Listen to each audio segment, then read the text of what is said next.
Doug Thompson here. We're in the shop, and I'd like to talk a little bit about band saws.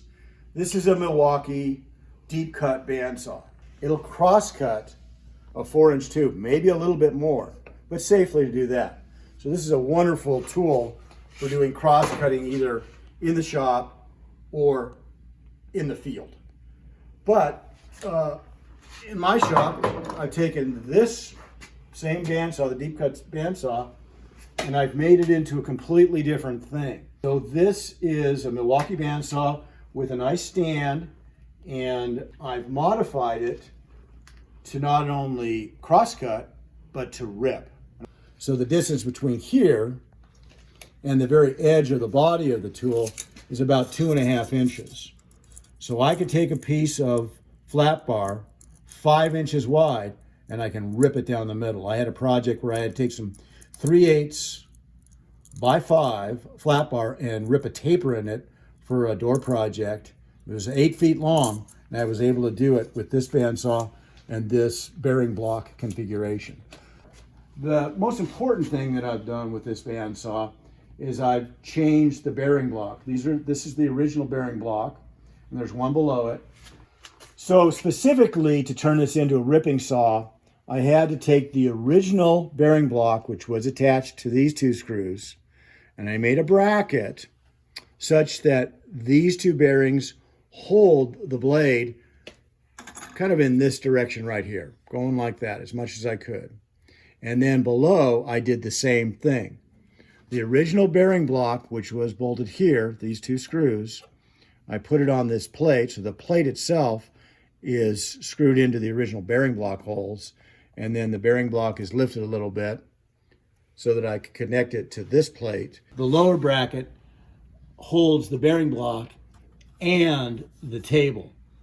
Not only that, but I've chosen to have the kerf go from the front of the saw backwards, so when I need to take the blade off, I can merely pull it out the front. So it makes changing the blade so much easier.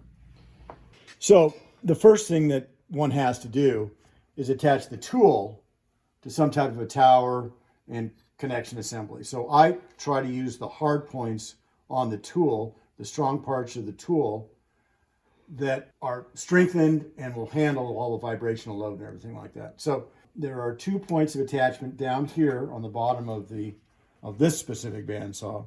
And then the handle element up here, I utilize, that's a hard point, and so I bolted through this bracket to hold the tool at the top. So both at the top and at the bottom, and those are the only 2 places that I've got this attached, I have a very strong attachment assembly.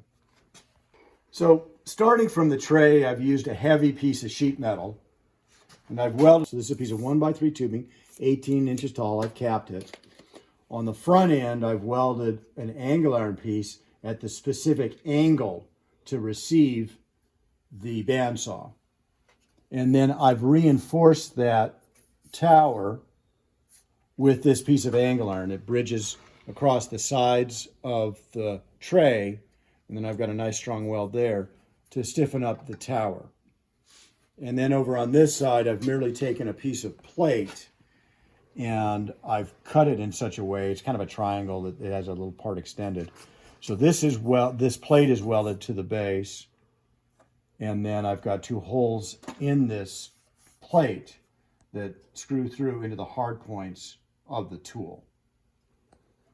So this is my cutting table, and I've made it about as large as I can make it. The table is attached in 3 locations. In the back, it's attached with a bolt through this piece of angle iron. It's welded down to the tray. And then in the middle here, I have 2 screws that receive 1024 screws. So I've got a piece of angle iron bolted to the tool. And then over on this side, the bracket that holds the bearing block also has a screw. So 1, 2, 3 points of attachment. So when I take it off, I'm attached here, here, and here. And what I've done is I've used existing screw holes in the tool to make my bracket. So this particular bracket holds not only the table, but it also holds the front end of the bearing block. So to power the thing up, obviously I'm going to plug it into the wall.